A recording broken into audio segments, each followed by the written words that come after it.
Yenko Ejimekua na womo eye efoma gudie ho adwuma na Communications and External Relations Manager de Newmont Ghana ye Samuel Osei opanyi de nsema tudwa no che se enkroto makoma kudu ye atwa bia ye womo tifoma gudie ho hia no womo de sika 136 million Ghana cedis ena aye mpuntudwuma ahodo ama sa enkroto ni nyina ye se womo adwumakuo no asodie da omo so wo ye mampotemu a wotu honom foma gudie se bia omanfo ate honom no wo ho behan won. Dr. Dixon Ejay eye Bono East Mantamu Forestry Manager na wokyere mu a wono mo hwe ani mu kwan se obedua enua oha ene aduonum e wa afi Green Ghana Day dwumadie no emu dwumadie wono mo hwe ani mu kwan se wode be hyehye so ewo Bono Manso Natural Pool Waterfall ya ne bota nyina ne se wode be bo ecotourism ho ban ewo Mantamu honomo. So Green Ghana na say do so bi nti mamu ni nyina 10 million Bono East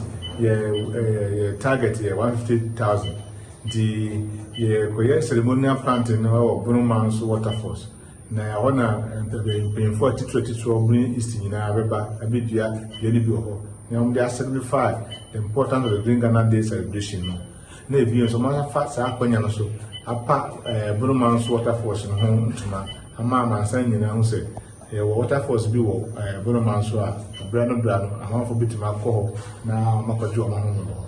Ne kasa yemu enwadi tu dwa se efri bra wo share Green Ghana project na se enfie mienu nie no wono de wo hu ne se enua wodua no emu oha mu nchichemu ede oson na atumi anyine yie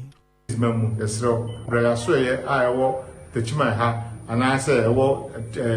atibubu ana nkransa ana kentampo na akodi duaba no bi free na foku dua wo bi na ope na santete no na enyini na nam saa ye no so bema Ghana environment na yese na be fa ne ntuma tabani ya meje ndia dua no ya start chiche ye achekura nti free bra wotemen kan ya se wonya nkodi bia bra na ko ya so ha de bi do mo free